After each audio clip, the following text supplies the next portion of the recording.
Well,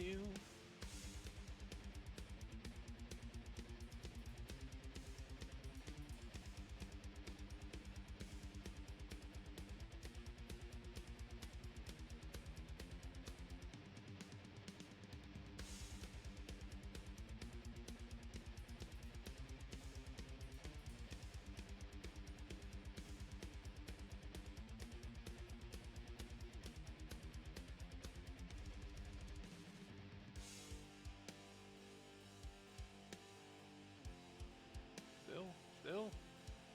There we go. Bum, bum, bum, bam, bam, bum, bum, bum, bam, bam, bam.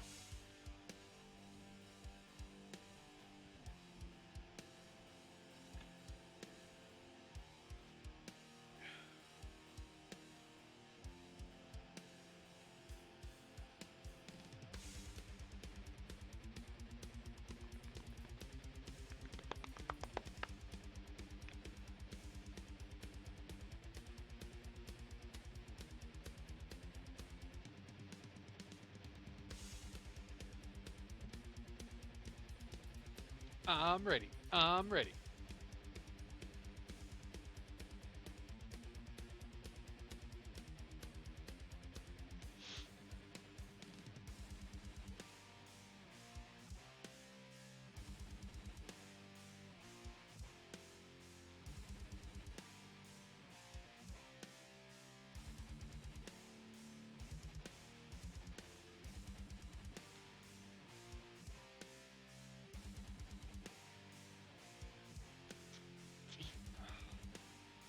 How am I supposed to do that?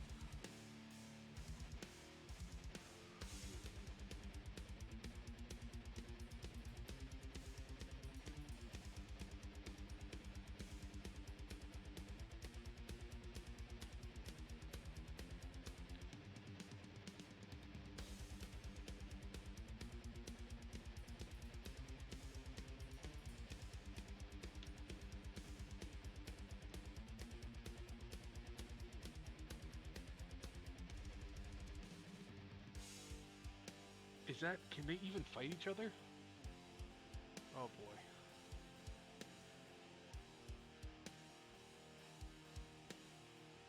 How?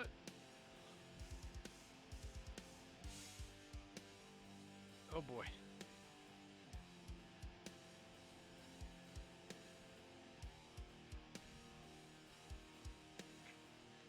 This is gonna be a time.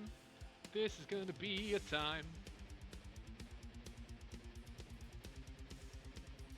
This is gonna be a really interesting. Oh, Jesus. I'm looking over stat blocks of creatures is the first fight, and it's not gonna be. it's it's gonna be interesting. Blindsight.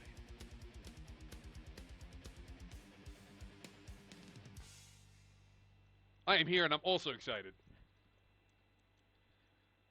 Today is the first day that we're gonna be knocking people out. Also, I moved my camera, so I gotta look. I gotta look at well.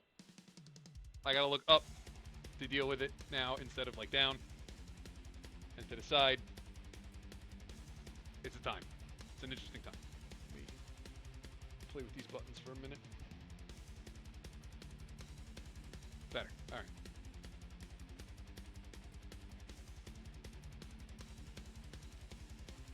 There's a way you could bet like channel points against each other, supposedly. Yeah, so like my camera's the same. I just got a new. I didn't realize. So when I bought my new microphone for some voiceover stuff that I'm trying to do, I didn't know that the mic itself came with its own like arm. So I bought an existing arm, like one that I've had before, and I was like, it's actually right here. I don't think you guys can see it, but I bought it because I didn't think it was going to come with it, and I ended up having an extra one, and I'm like, all right. I never thought about using it until somebody said they just replaced their camera arm, and I'm like, wait a minute, I broke my camera arm. It's basically like sitting on top of the screen I have in front of me and holding up with just spit and prayers. And I was like, why don't I just use the new arm? And I just installed that today, so I'm happy about that.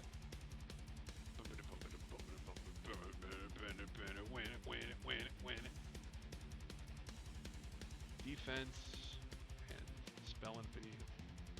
It only has.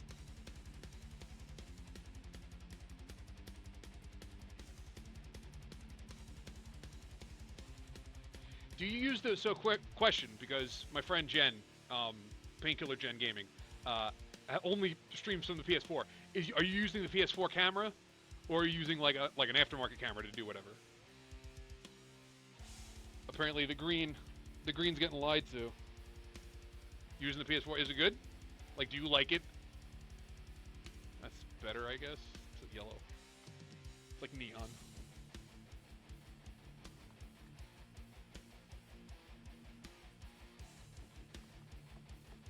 Alright. Because she was debating whether or not to get the PS4 camera or like something else. I mean, whatever. Listen, the camera's a camera, right?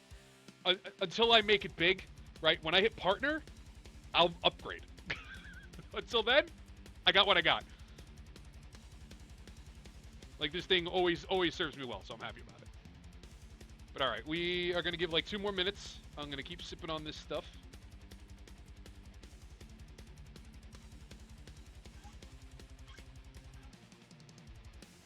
Oh. Get down there.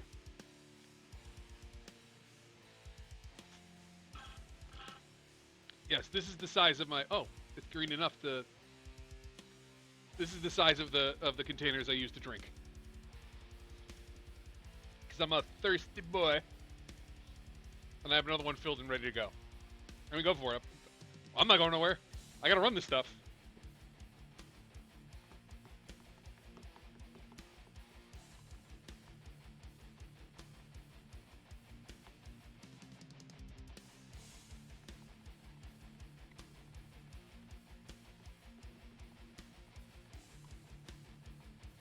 I gotta hit up a couple of folks.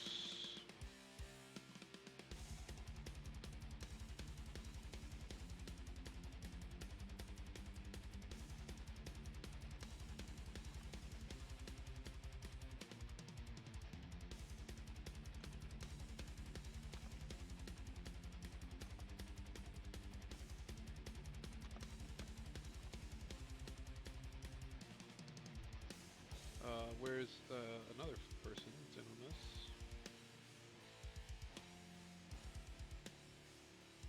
Really?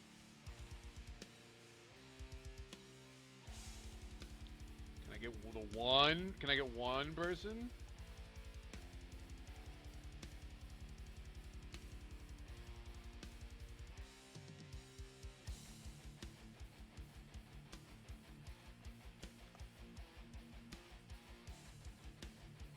I swear to God, Facebook, stop being a dick. I don't even need to have that up anyway, so there we go.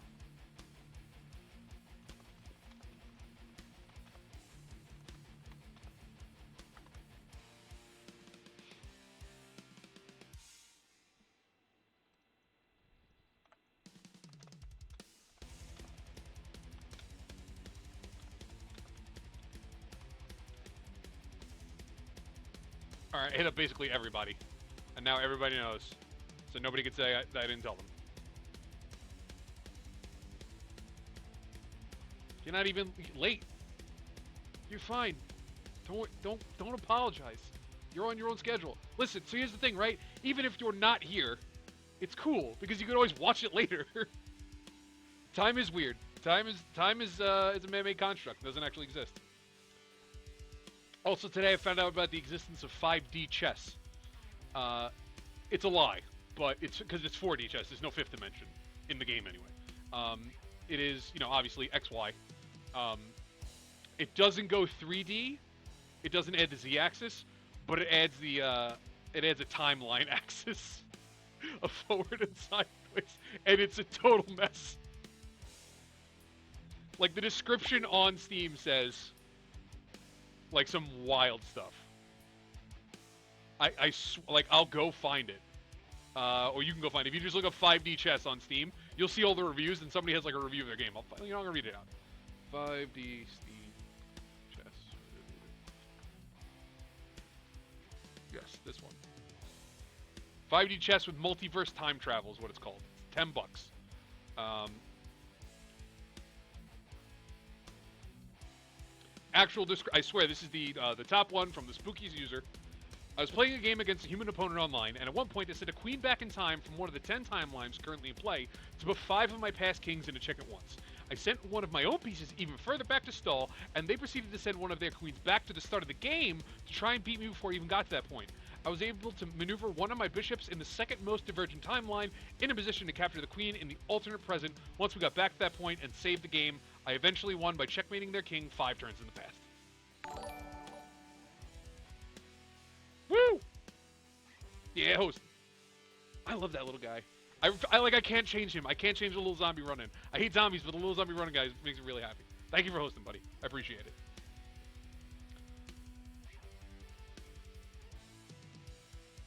Oh boy.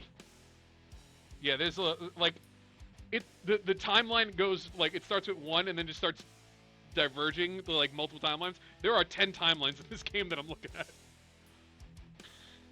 So, don't know why. Yeah.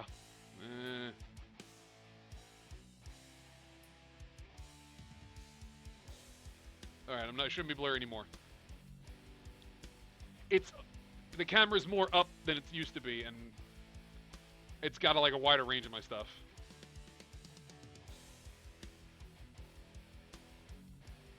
Nice. My favorite widget is the sub one so far because it's Mordekaiser playing on his guitar.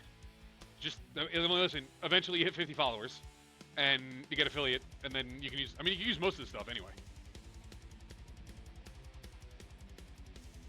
The only thing that's a pain in the ass to get to is emotes, because you need yeah, there's some, and then my favorite is that they're default. I didn't have to go search for these things; they're just in the apps, so it's cool that I can use those. I don't have to worry about people coming at me for them. Nope, these were in the app. These were from fucking Twitch. So, but the annoying thing is emotes, because you gotta have a certain number of this to unlock more, and tier 1, 2, and 3 have different emotes, and I'm like, Jesus Christ. Streamlabs is the best. I love slobs. All right, I've given everybody 10 minutes. That's all they get. We're gonna start. Let's move to the Monster Masters. Monster Mash. Because somebody came up with a better name for it, and I have to rename it. Monster Fights. Monster Mash. Go for it. But I got everything set up right away, right? Because in the first round, I'm looking at my bracket. My first round has Ori versus Pumpkin. I've got the Awakened Tree versus the Rug of Smothering. And I can't tell you how weird this fight's gonna go. Oh, sweet. Hey, Mordekaiser's rocking out for you. Thank you for subscribing. That's really cool. I appreciate it. Puts us one step closer to our dramatic boat murder reading. But let's get these fights underway. So we have, as you can see, on the left we have the Awakened Tree, and on the right we have the Rug of Smothering. So if you don't know what's going on and you're just in here, right? Thing you want to do, a thing you should know, all we're doing is taking 2 monsters and smashing them against each other. Each player has picked a monster of a certain CR. Each round is a different CR value. They have given me one of 4 instructions on how they want the monster to be played. All-out attacks, spell or ability heavy, buff or debuff first, and defensive. Right? And that's the only thing that I don't tell people who ask what's going on. Those are the only secrets. Nobody knows what they've told me. So there are 2 things that have to happen at the beginning of the round, okay? So because I've been given certain instructions, I have to do this to start. Normally we start on each side and we meet in the middle and smash. Today, the Awakened Tree is gonna gonna use its ability to be a tree for as long as it as long as it remains motionless. You can't tell it's a tree. And guess what? Rug of Smothering, same thing, indistinguishable from a rug, though a little less natural environment because it is like a grass field and I put some trees in there. The environment's gonna change every time. I don't tell people. I don't look at the monsters for the next level. I don't have them memorized. So, so basically, if they don't want to do anything, it's a draw. But that's not how we're going to do it. First, we need to roll initiative. So I auto-roll initiative. I use D&D Beyond the Combat Tracker to do it. And first up is the Rug of Smothering. The Rug of Smothering is going to make a perception check to see if it perceives the tree hidden in its natural environment. Because they're both like mythical creatures doing the same thing. So, does it perceive the tree? Let's see what we got. That's a whopping -1. So the rug just sits there. I'm sorry, it's a 0. It comes out to be a 0. So the rug just sits there, does not understand where the tree is. The tree will go next. Does the tree know that the rug is a rug? Real short chaos. A Rug of Smothering is fighting an awakened tree, and right now they're both just hiding from each other. Does the tree know that the rug is not a rug? Is the question we're about to answer with this roll. Nope. First round of this battle, they just fucking stand perfectly still and nobody fights.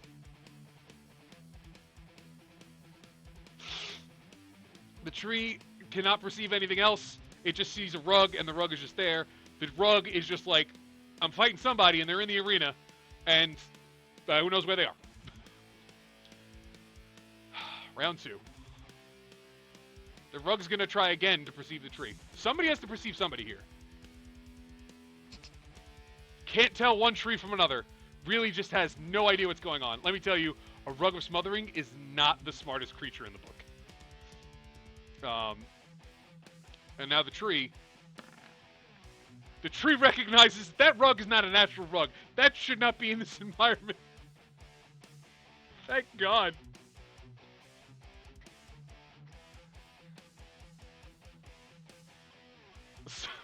So the tree is gonna wait. These are the instructions I've been given. The tree is gonna wait to see if the Rug of Smothering comes closer, or fuck super hot. I mean, you could do both, because I'm just narrating it all. The tree is gonna wait to see if the rug comes closer before it goes out to attack, because the tree knows how fucking slow it is. Okay. So it's gonna let the rug go first. The rug again has no idea that it's fighting a tree, and it just sits there. It's like BattleBots, but if I took the monster manual and just applied it to everything. The tree is getting impatient, so the tree is gonna start moving, which kind of breaks its thing. 3, 4, and that's as far as it can move because it's slow.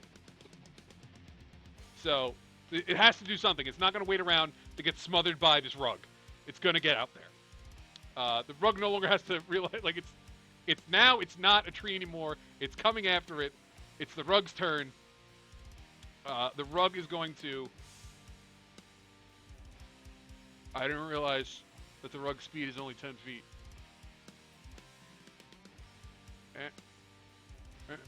That's it. It just wiggles slowly. What the shit? So the rug slowly wiggles towards the tree. Just do it in the wave. It's just, it slides like a rug, and then just slowly like rolls itself over.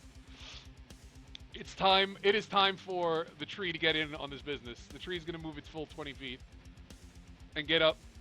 Sloth fight. Listen, sloths would have made it to each other in the first 2 rounds. This took 3. The tree makes it over to the Rug of Smothering. It only has... The tree cannot charge. Enchiladas, hell yes. The tree cannot charge. It only has 1 attack and 1 ability, which is, I'm a tree, and I slam you.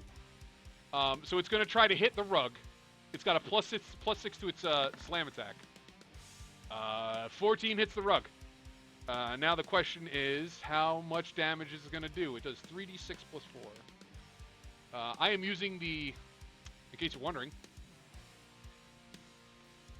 the dice roller in Roll20 to make this happen. 10 points of damage. So right there, we got our first hit. The tree just like lumbers over and just whomping Willow headbutt directly into this rug on the floor. The rug's like, It's shifted. It's got some grass stains on it. It doesn't like it. It doesn't appreciate this. The rug's gonna make its only attack back. Why? The only thing the rug can do is smother. So it's got a +5 to hit. Does it hit the tree? That's a 15. That's a 20. Yes, it hits the tree. The creature. So now the tree. The tree can leave. God. The tree is now wrapped up in this rug of smothering. It is restrained, blinded, and at risk of choking. This is CR2, by the way. Where did my mouse go? So now, the rug is just going to wrap around this tree and just slowly choke it to death. Don't ask me how. The tree's alive, and it can die this way. And every turn, it's going to deal 2d6 plus 3 bludgeoning damage on the... The tree is not immune to strangling, but it does have a resistance to bludgeoning damage, which is the only thing that the rug does. So this could be a real slow fight. So it's grappled and has to try to escape. At the beginning of its turn, it takes 2d6 plus 3, and then half of whatever that is. 12, so it takes the tree takes 6 damage at the beginning of its turn, because it is resistant to bludgeoning. It has a mouth?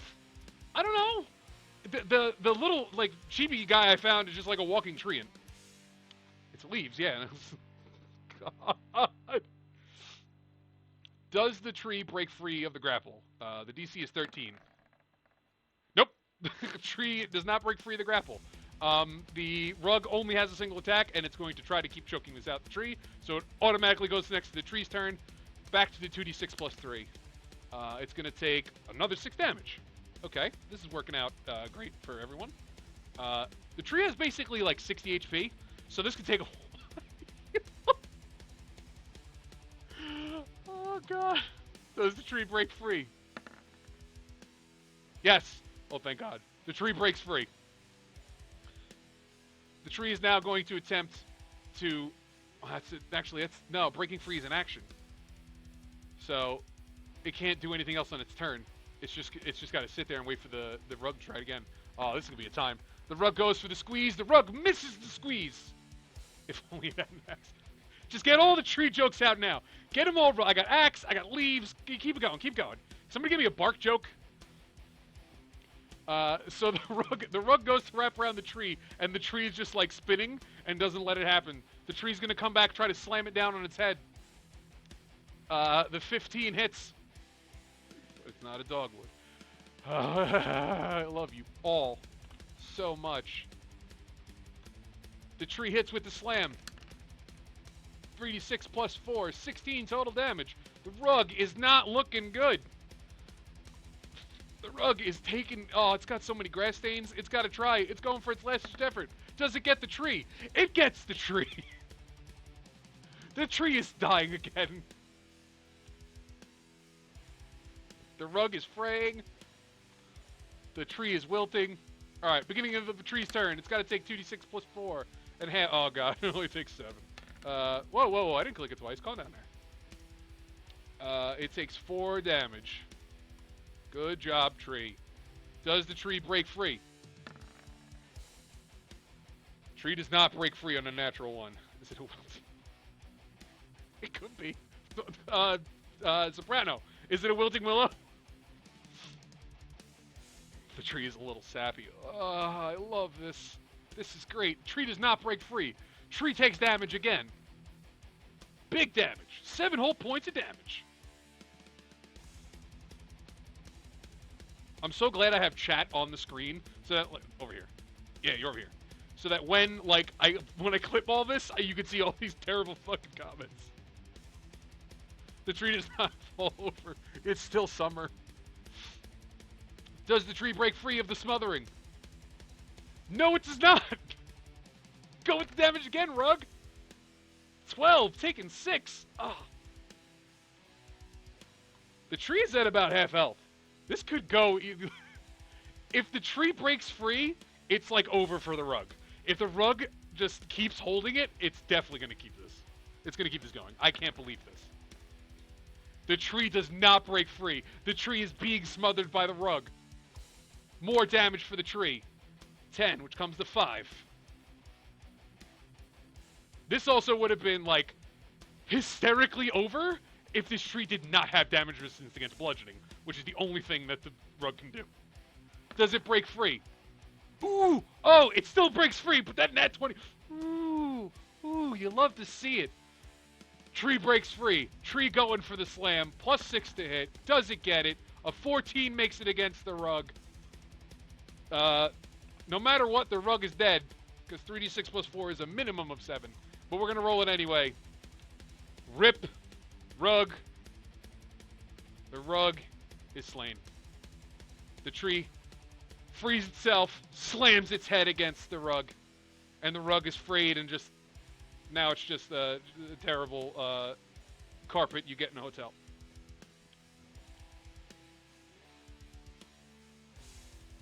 F's for the rug. Goodbye, rug. So with this fight finished, I will update my bracket. Loser 5 goes here. The rug is not anymore. It's fine. The rug was shredded.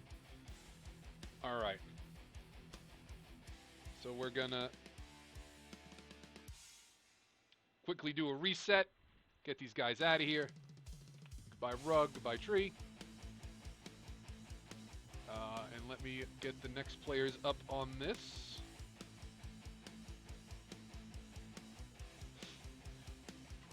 Rest in pieces.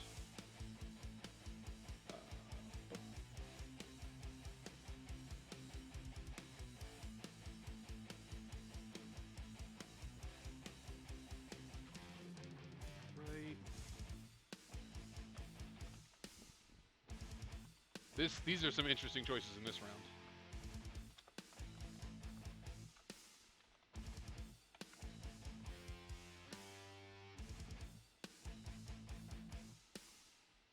This is all CR2. Everybody's fight today is CR2.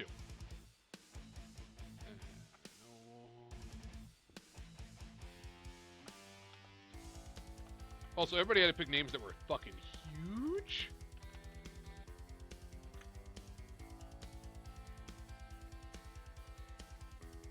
I've got Noble with the Grung Elite Warrior versus Dylan with the Silver Dragon Wormling.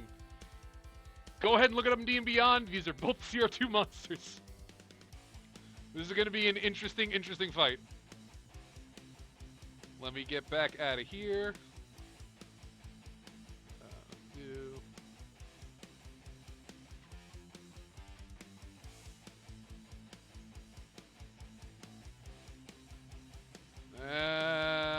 Save encounter, whatever.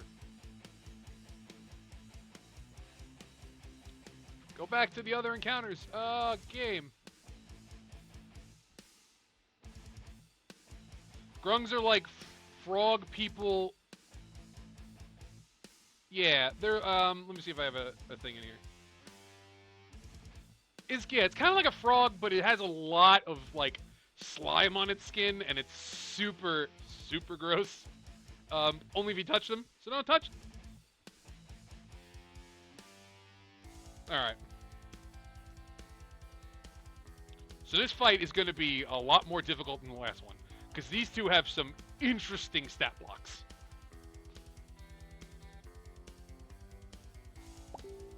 Yeah, oh, it's a beautiful time.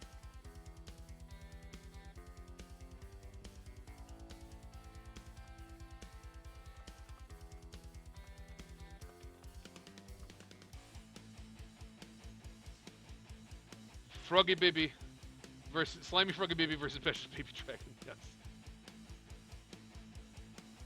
Are we ready for this? Because it's gonna happen now. Let's see what happens when we auto roll initiative. First up, Silver Dragon Wormling. This is like, oh, this is gonna be a tough fight. Let me, I'm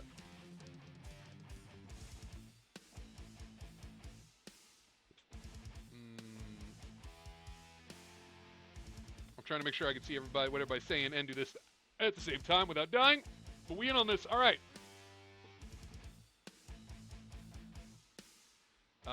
I gotta double check my notes. What did everybody tell me to do?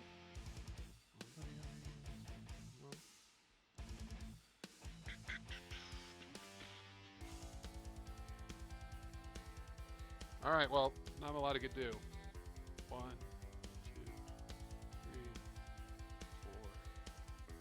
4, 5, 6.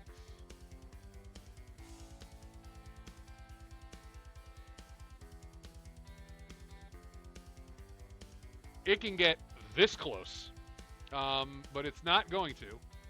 It's going to hang back here and wait, because none of its attacks can reach the Grung, and I don't think it wants to wait for the Grung. I don't think it wants to like get up in the Grung's business without nothing to do. Like it just doesn't want to stand there. So the Grung will go next.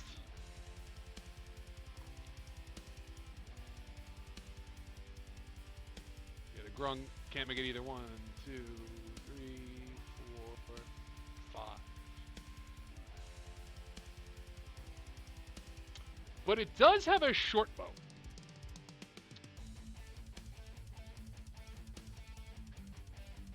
So what it's going to do, it's going to pull out a short bow and it's going to attempt to shoot the Silver Dragon Wormling. Let's see if it hits. It's got a +5. 20 hits. 20 hits. We got a 1, 2, 6.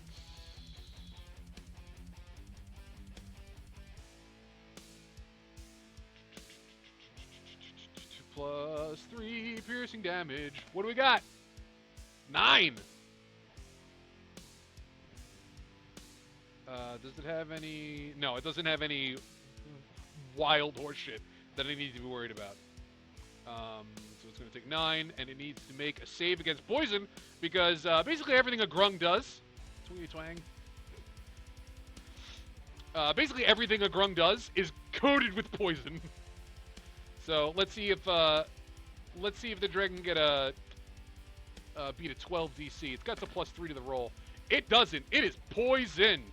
Ooh. Ooh. Oh, it's not good for it.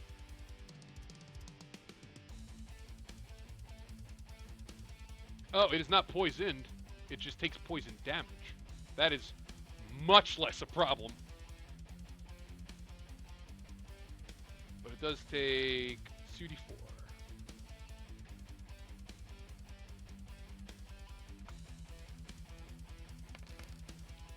We got 5 poison damage to the Silver Dragon Wormling.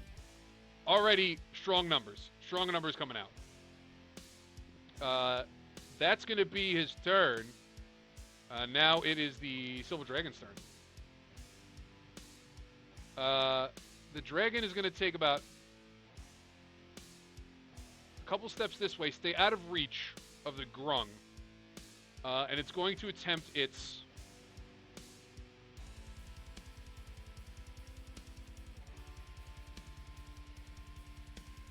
Yeah, it's going to attempt its paralyzing breath. So it's just a 15-foot cone. It hits the Grung warrior, and the Grung must succeed in a DC 13 Constitution saving throw, or be paralyzed for a minute. Which at that point, the fight's almost over. So can the Grung make it? Gets a +2 on its Constitution. No, the Grung is paralyzed. Oh no! Oh no! No, those wavy lines look paralyzed.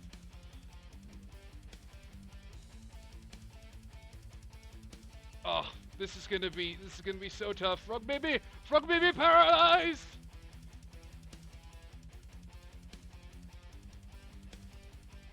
Let me see.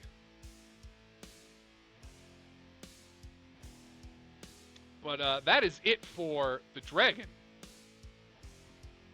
So the Grung basically is gonna waste its turn. Well, not waste, but it's gonna take its whole turn, and it gets to remake the saving throw at the end of each of its turn. So it could still break it. A +2 to this. Can it break it? Nat 20! The Grung is alive. The Grung is fine. The Grung is no longer paralyzed. So it wasted its turn, but immediately snaps out of it. Doesn't like it. Doesn't like it. Doesn't want to be pinned down by this thing. Now, however, the dragon will be coming at it again. The dragon's going to attempt to recharge its breath. It doesn't. So the dragon only has one choice, and that's to get in and bite. Well, +6. Is it going to bite it? A 14. Makes it against the Grung. We're looking at 1d10 plus 4. Give me that d10. 1d10 plus 4, could be 10 total damage. Powerful bite, but coming into contact with a Grung is a terrible idea. The dragon has no choice. Its only other attack is bite or breath weapons.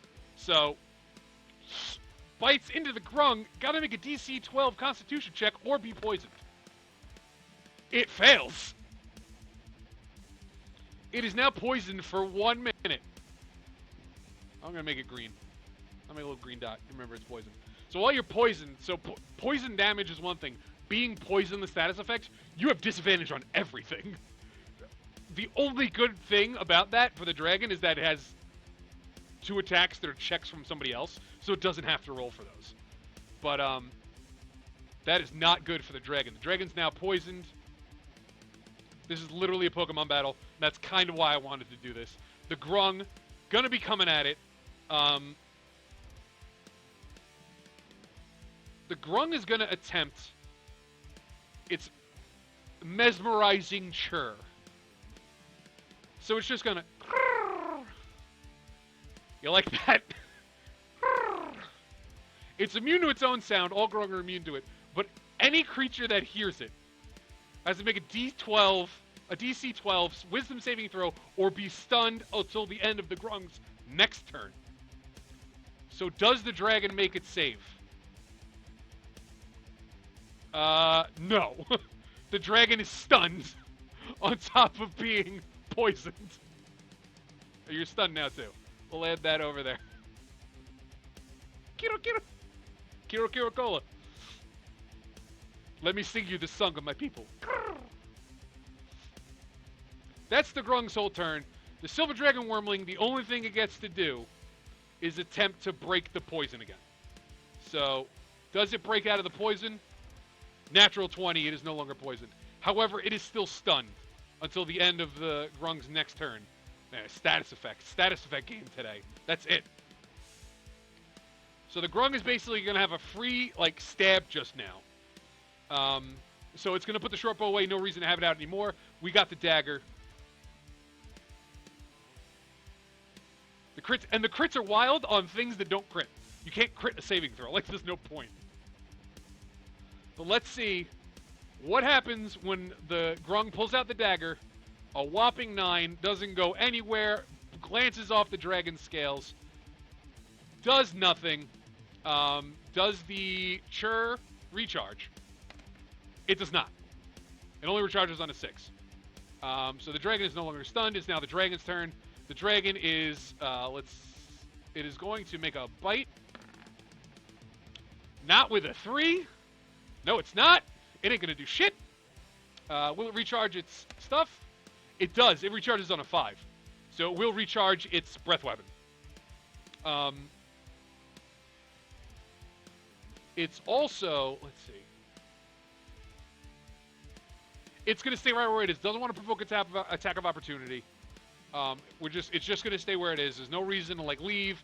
The thing has a ranged attack. It's just going to stay there and kind of slug this out. So now the Grung's going to go again. Try with the dagger. +5, 13, 18 does hit the Silver Dragon Wormling. We're looking at 1d4 plus 3 piercing damage because it is just a dagger. Hit me. That's a whole 4 damage. So 4. And then on top of that, like I said, everything the Grung does is poison. So we're looking at a DC 12. Yep, poison dagger. DC 12 Constitution saving throw from the dragon. Dragon makes it, doesn't take the poison damage. It's all or nothing on that one. Whew. Dragon's turn. Dragon's going to pull out this time the Cold Breath. Because it is silver, it does cold damage. We're looking for a DC 13 Constitution saving throw from the Grung. 17 makes it. Taking half damage on 4d8. So what do we got? What are you going to take? That's a big damage. All right, that's still 11 damage. That hurts. That hurts. That Grung don't like that. Up. Rounded up, 12. It is actually, believe it or not, dead even. 27 hit points for both creatures. The Grung's turn. Frogno like the cold. But it's not weak to it, which is cool. It's going to try again to do the... We're going to sing the song of our Grung people. Does the dragon make the DC 12 wisdom save? I can't remember what happens when it matches it.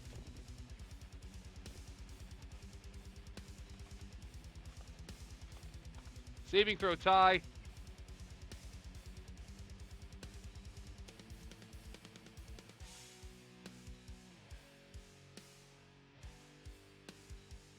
Matched. The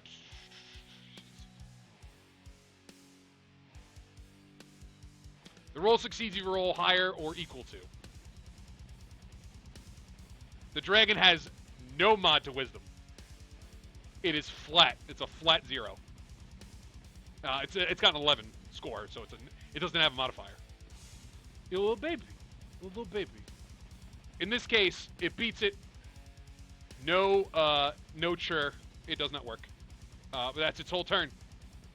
It was a good attempt. The dragon's going to go for a bite. Dragon does not bite on an 11. Whips it. Does not happen. Does it recharge its cold breath? It does recharge its breath weapon. Great. Good knowledge for next turn. You are not cute, little one. But now, does the Grung hit? The Grung hits with the dagger. We're looking at that sweet, sweet 1d4. 3 plus 3 is 6. Does the dragon fail the poison save? Looking for a 12. Well, to beat a 12. The dragon's actually pretty high constitution. It gets a 13. It does not take the poison damage. Does the chur recharge? No, it does not. Dragon's turn. Gonna do the cold breath one more time, realizing it's a super goddamn effective attack. Grung needs to make a DC 13 Constitution. What happens here? Oh, man. Up! Makes it! Taking half damage on it. 48. What do we got? Oh, that's a lot. Oh, taking another 12 points. It's not so tied up anymore. All damage is sacred. Every point counts. It is currently 21 hit points to 15 hit points in favor of the Silver Dragon Wormling. Now, Grung doesn't have the chirk. Gonna go for the stab. Does it get the stab? On a 19, it gets the stab for a total of a 22. We're looking at 1d4 plus 3. What do we got? A whole 5. Does the dragon make the poison save? The dragon misses the poison save, taking another 2d4. We're just going to roll the cookies button twice. 2 plus 2 equals 4. I can math, everybody. 15 to 12 in favor of the Grung. This is a slog. I love this. This is a great fight. I really thought the Silver Dragon Wormling was going to dominate. Wormling's turn. Gonna go for the bite. Let's see what happens on the bite. The bite gets in there. Strong bite. Strong bite. 1d10. Come on, 1d10 plus 4. What do you got? Ooh, low 2, low 2. Whipping out 6 damage. Also, has to make the saving throw for the poison again because it bit it. makes the saving throw. We were looking for a 12, and it got a 14. Grung's turn. Grung coming in with a knife. That's it. Tied wrist knife fight. 13 plus 5, 18 beats the Silver Dragon's Wormlings AC, gets on in there, gives it the 1d4 plus 3. The whole one, so 4. It is 9 to 8 in favor of the Grung right now. Does the dragon fail the poison save? The dragon does not fail the poison save. Shrugs it off. Goes once more for, I forgot to roll for the Dragon Breath. Did the Dragon Breath recharge? No, it did not. Dragon has no choice. Dragon has to bite. Dragon does not bite on a 12. That's a 6 plus 6. It misses it. The bite goes wide. The Grung parries. The Grung coming in with maybe the final stab. A 21 hits. 1d4 plus 3. A whole 6 damage, bringing it to 2 HP. What do we got? What do we got? What do we got? It's only got 2 HP left. Does it pass the poison save? The poison could kill it. On a natural 1, the poison kills the dragon. Rip Dragon Wormling. The Grung takes the fight because it's so ooey gooey moist. Sweet, sweet Grung baby. And the crowd goes wild.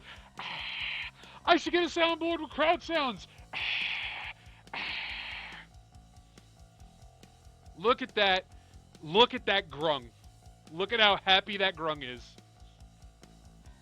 Oh, snap, son.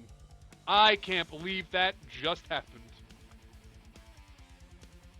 It that boy. It that boy.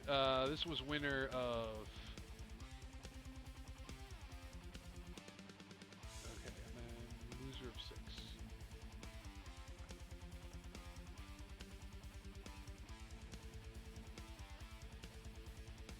All right.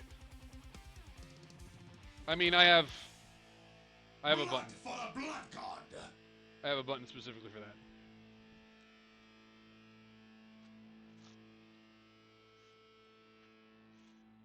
I might not have set it up in this profile yet, which is kind of life. But all right. With that, we are now going into the other side of the bracket. So allow me to bring everybody down for a moment. Because the next fight, we're going to do...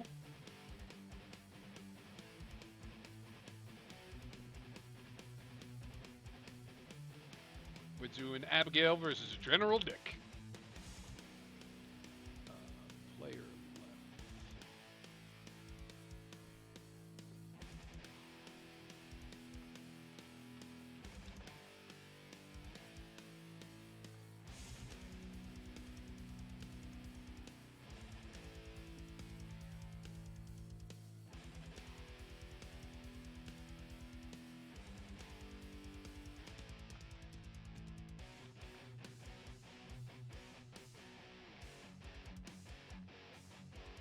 Updating it live.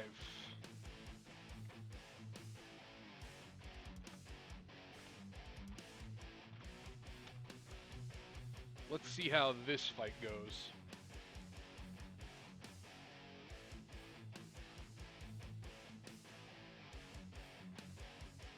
So what we have is a centaur versus a bandit captain.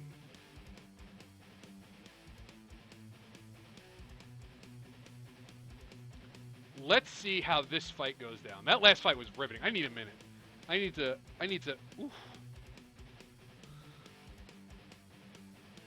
Let's see. I also need to get out of this encounter. And let me do the other encounters. I need to hydrate? Let's do it. He'll hydrate.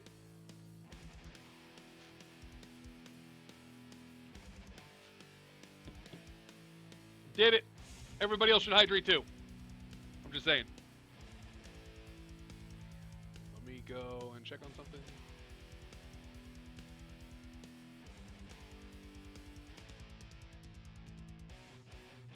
Alrighty. So we got Bandit Captain versus Centaur. Fight! We're going to roll that initiative and see what happens. The Bandit Captain is just one step faster than the Centaur. 21 to 20 on the initiative rolls. So let's see how this goes down. Let me refresh my notes on what I should be doing with this. Interesting choices. Interesting choices. I can do this. I got this. We got this.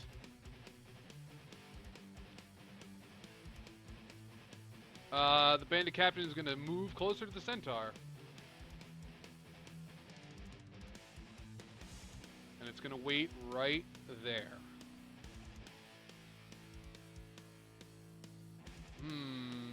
It's not going to wait right there. It's actually going to make a multi-attack. It pulls open, the Bandit Captain pulls open their coat and just reveals just a wall of daggers.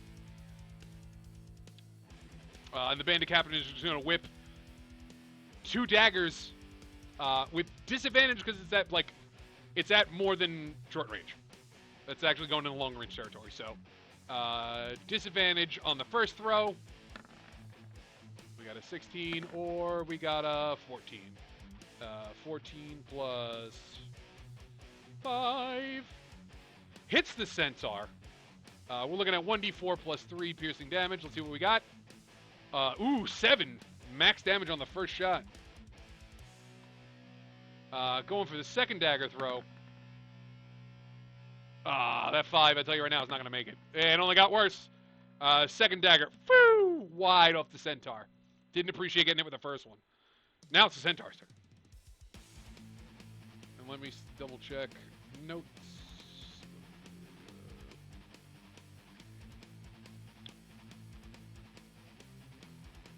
We're going to go, let me see. 1, 2, 3, 4, 5, 6, 7. Absolutely. The Centaur is going to go 100% charge the Bandit Captain. Full sprint, all 4s. Yeah, it has 4s and then has 2 up top. But all 4s going, charging at it.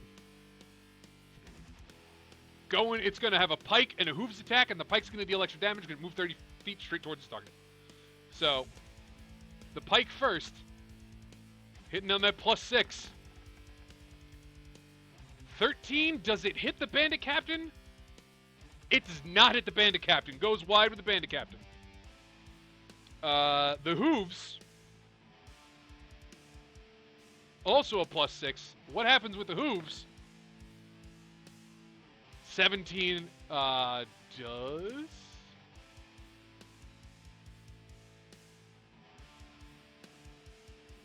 17 would hit the Bandit Captain, but the Bandit Captain pulls out the scimitar at the last moment. Uses his parry reaction, adding +2 to its AC. Oh, no, wait.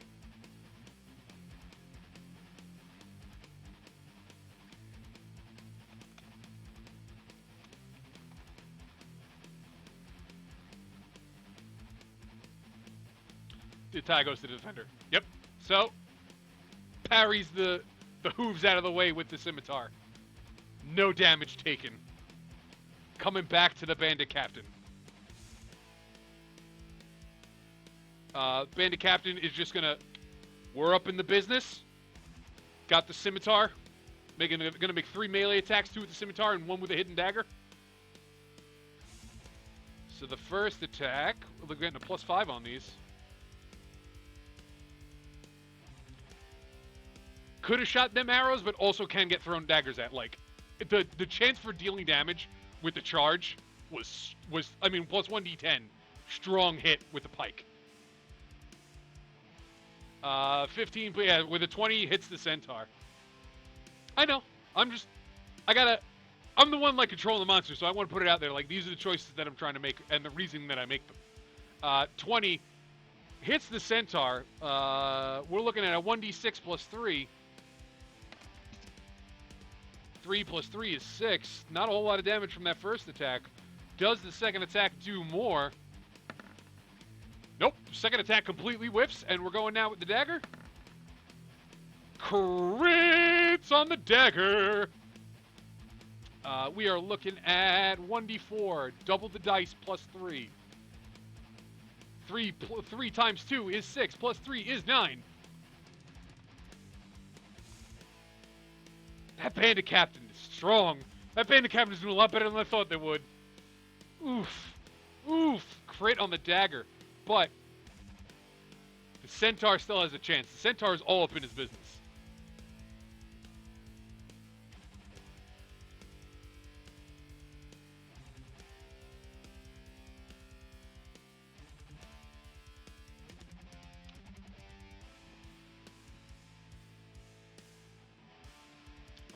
I'm trying to think tactically. The centaur is going to run. Pretty goddamn far away. It will take an attack of opportunity. But it's all the way in the corner now. For a good reason. Attack of opportunity. What happens to it? 13. Yep, it would take the damage from the sword. For a total of 8. Whoa, I didn't roll that twice. Calm down. 8. Better than standing up and taking all those things. And now it's going to make 2 longbow attacks. So we're looking at plus 4 to hit on each of these. 8 whiffs it. Does the second one connect? 10 also whiffs it. Holy shit. I'm sorry that I picked a centaur on his day off. Couldn't hit the broadside of a barn. The dice are super angry. I tried to make 2 longbow attacks and they both whiffed. Bandit Captain gonna try to get closer on its turn. Yeah, standing toe-to-toe with the Bandit Captain was clearly a bad idea. The range on the longbow is more than the range on the daggers. So, like, kind of kiting it around the arena and shooting it. Broadside of the stable. Would have been, like, a much better choice. The Bandit Captain can't get into melee range. So all it can do is take its, like, 2 dagger attacks. Yes, part horse. Gonna throw 2 daggers. The first one hits. AC is low on a centaur. That's the problem. We're looking at a total of 4.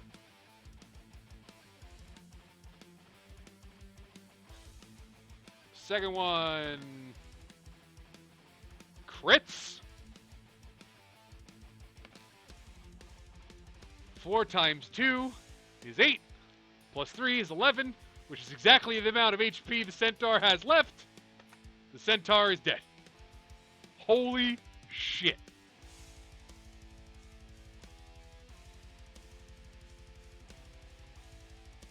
I thought that we were going to get back to like an arrow fight where the centaur clearly has an advantage because it has like the range of 150 on a longbow and it can just run around the arena. The dice, Dick, the dice did not like you today. And all my rolls are public. I'm not fudging shit. The dice were not your friend.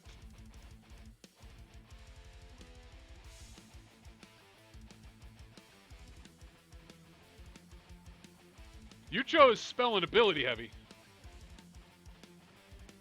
Which is why I went for that first charge, because that's one of its abilities. And then I realized, like, that's still not a good idea. We're just gonna shoot. We're gonna make a pew pew pew. The Bandit Captain actually was defensive, because it had parry, but all it could do is like, oof. So there is that bracket. I mean, it happens. This is how the bracket goes. Abigail moves on. Dick, I'm sorry. You got knocked out. I'm sorry, bud. But guess what? You get a cool high five. And you'll be in the next one. Because the next one's just going to be bigger. So just to let everybody know, like, this tournament is only 8 people. I could do it for 16 next time. Like, this is something easy to set up. And I could do this every goddamn Monday. This is a fucking blast to do for me. I hope y'all are enjoying it, because I am. So, and we can, like, change it up a little bit. Have different monsters, see what happens. But alright. Thank you. I appreciate talking up. This is fucking. I love this. Everybody should be watching this on Monday nights. Get your dinner. Get some bets on. Social distance through Twitch. That's the only way we can do it. So next and last, we have got Mouston versus Argent.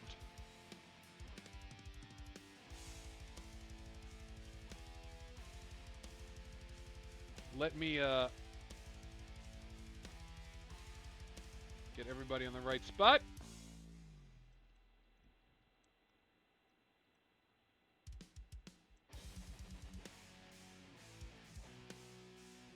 If you want to take a sweet pee break, now would be the time. You should get yourself some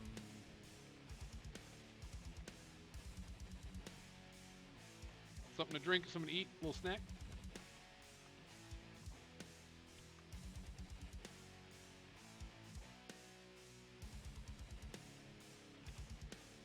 It's gonna take me a second to update everybody.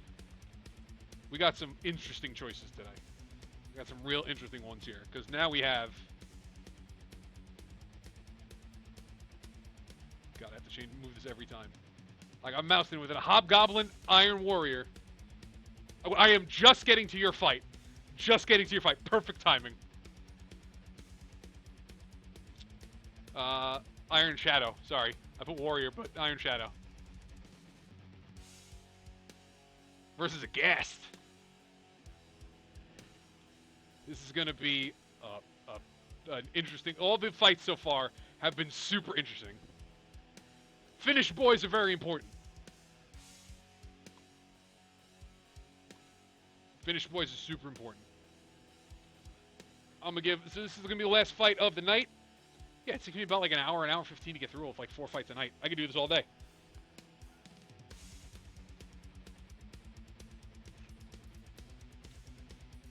We're gonna refine. So for the next tournament, as I'm giving everybody a minute to get their shit together, for the next tournament we'll do 16 people, very similar style. I will change up the CRs that everybody gets to pick. You may even be able to pick team battles, because as long as I'm playing Pokemon with D&D monsters, why not? And if people are interested in controlling their monsters on Roll20, I can do that too. I kind of made it easier for everyone to do it if I just control them, and people can just hang out and chat. But next time, maybe we'll get some people with us in like a Discord to do it on their own. But now, last round of the night. Argent and his Ghast, Mouston and his Hobgoblin Iron Shadow. Auto roll that initiative! Hobgoblin Iron Shadow's going first. I was looking at these stat blocks earlier, and it is fucking terrifying. Oh shit. I forgot it has spells. Let me double check what everybody wanted to do. Oh, it's super easy. I'm glad everybody picked all out attacks. Hail Hydrate. Let me see.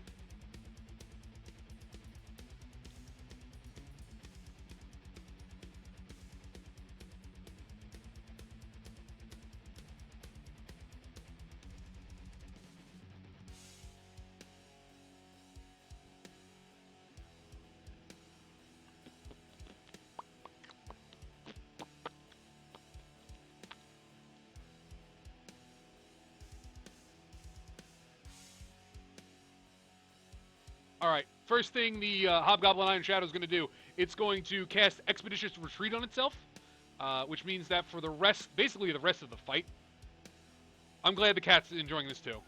I think she was meowing at me before, and I could not answer. The bonus action on the end of every turn, take the dash action, which is usually like not a thing that anybody but a rogue can do. So, we're going to do...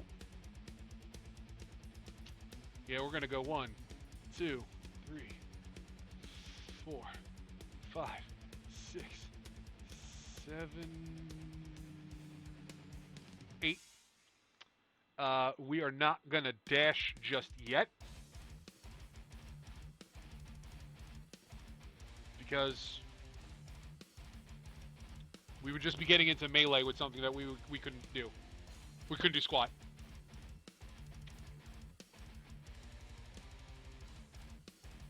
Hobgoblin was speedy, and if I wanted to, it could dash and just be in the guy's face.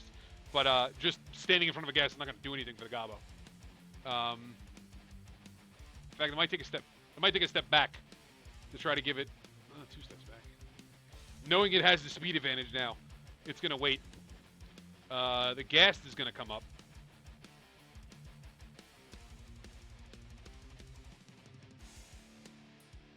Yeah, the ghast doesn't have a whole lot of tricks to it, so we're just going 1, 2, 3, 4, 5, 6, and it's kind of got to wait there.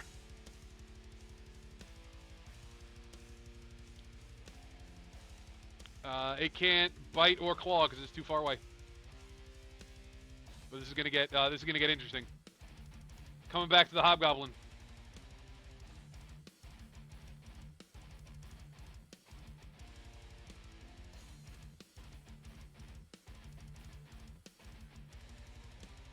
Was it the cat?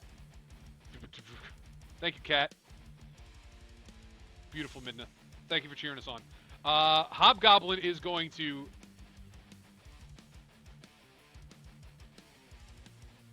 step up. This is gonna be an interesting trick. Go for the punch because it only has unarmed strikes or darts, and they basically do the same amount of damage. Cool. It's gonna go for the punch. It makes 4 attacks, so it's gonna go first punch. These are all +5. The AC for ghast is 13 hits. We're looking at 1d4 +3 on each one of these. 2, 5 damage on the first attack. Second attack. Hits. We're looking at 4 damage on the second attack. Oh, this Hobgoblin is going to go ham. We're looking at an old 12 on the third attack, the 12 whips. And it's going to, purely for flavor, use its Shadow Jaunt ability to jump into the ghast shadow and now attack it from behind. It's not going to get like a sneak attack bonus. The ghast is aware that it's here. And it rolls a 1 and totally whips it. But it did make 2 of its attacks, and it's ready. It doesn't have any, sadly, like, spells to cast against the ghast. Yeah, they rhymed. Ghasts are very mean. It did not start its turn next to the ghast, so it doesn't have to worry about its aura yet. But now, the ghast is going to make a bite attack. We're looking at a +5 and see what happens. 8 doesn't go anywhere.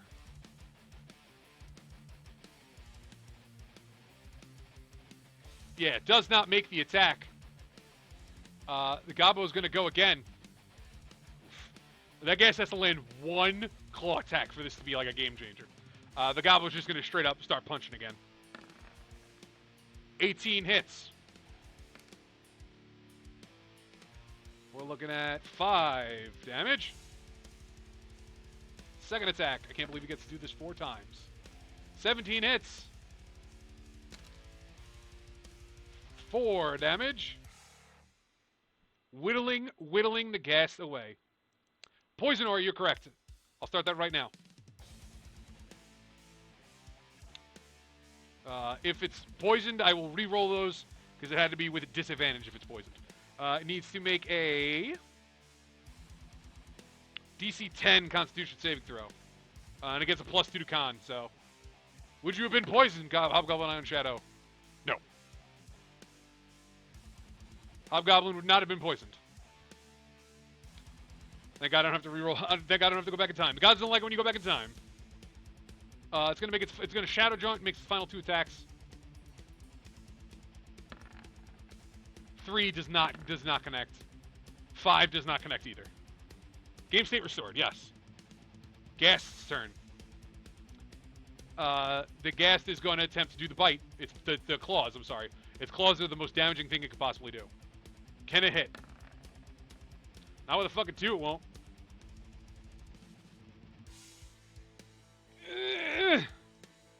The gas is sleeping on us. Sleeping on us. Hobgoblin. Coming with the last couple of punches. Is it poisoned? Is it poisoned? It's poisoned. It needed an 8. Hobgoblin is poisoned. All of its attacks are now at disadvantage. Oh, you're right. No, it passed and then becomes immune. Shit. It's immune to the gas stench for 24 hours. Wow. The gas is not gassed.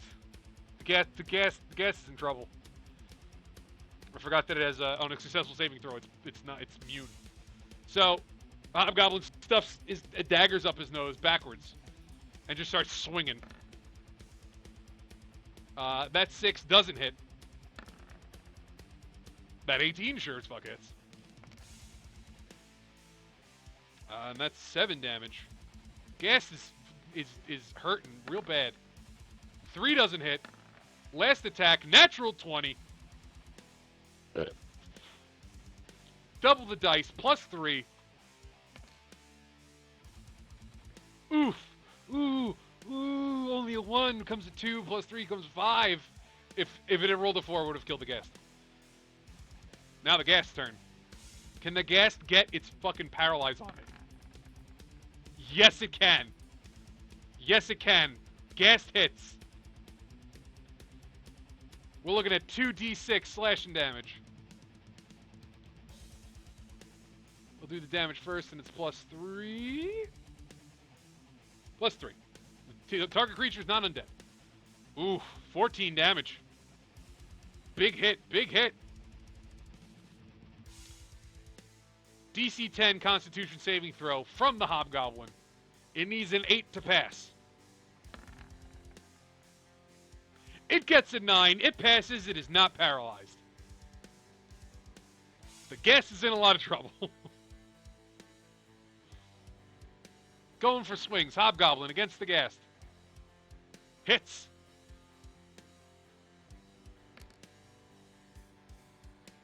Ghast is at 1 HP. Taking 5 damage. Oh, this is not going to be good. This thing has a lot of attacks. 18 hits, and that's the game, folks. Bouncing around, doing shadow shit. The wrong button. Excuse you. The ghast takes it. Too many daggers. Too many knives. The Hobgoblin wins it.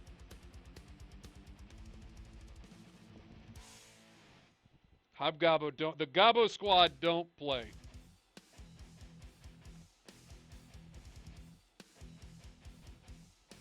Argon, I'm sorry that the dice hated your ghast and favored the Hobgoblin. I have no control over any of this. You got knocked out, but it's still cool. You're still great. Your choices were phenomenal. You had some interesting choices later on, too. You were one of 3 people who picked Tyrannosaurus Rex.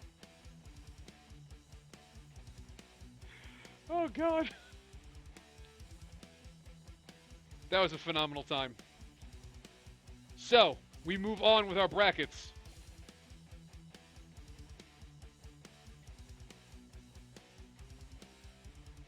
Yeah, the dice apparently are just picking favorites here.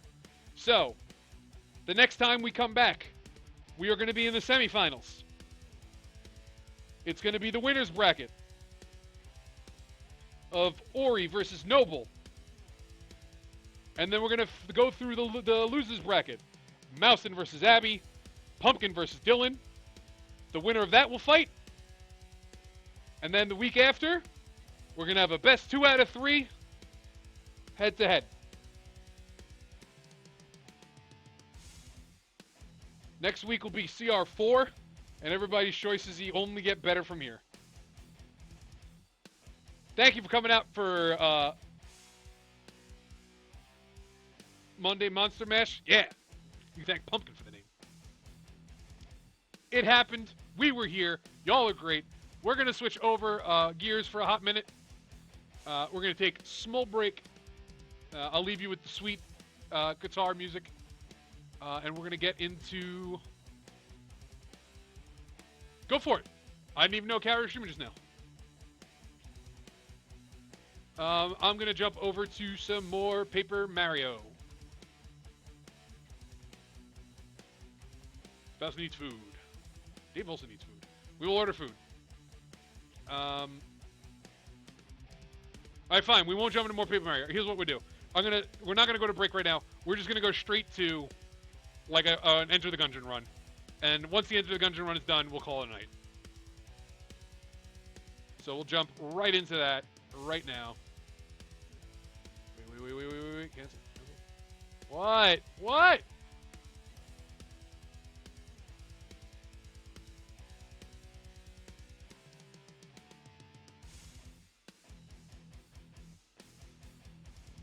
Where is the Enter the Gungeon button?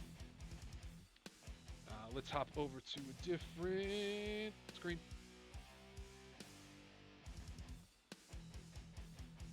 Thank you for coming out. I appreciate everybody that did come out. Apparently the lighting has changed my green screen to a strangely green screen.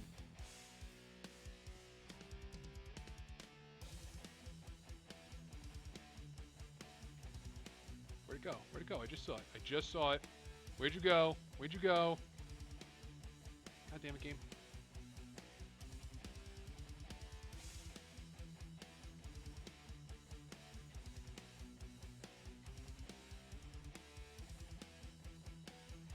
I mean, we can just order food, feed the spouse. It's pretty easy.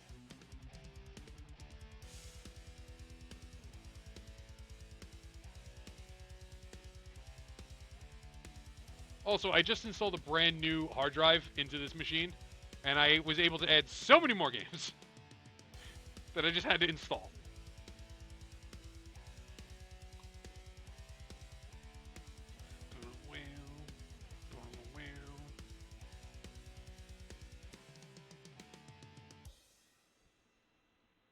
All right, so we'll end the stream here. We'll go to eat. So tomorrow morning,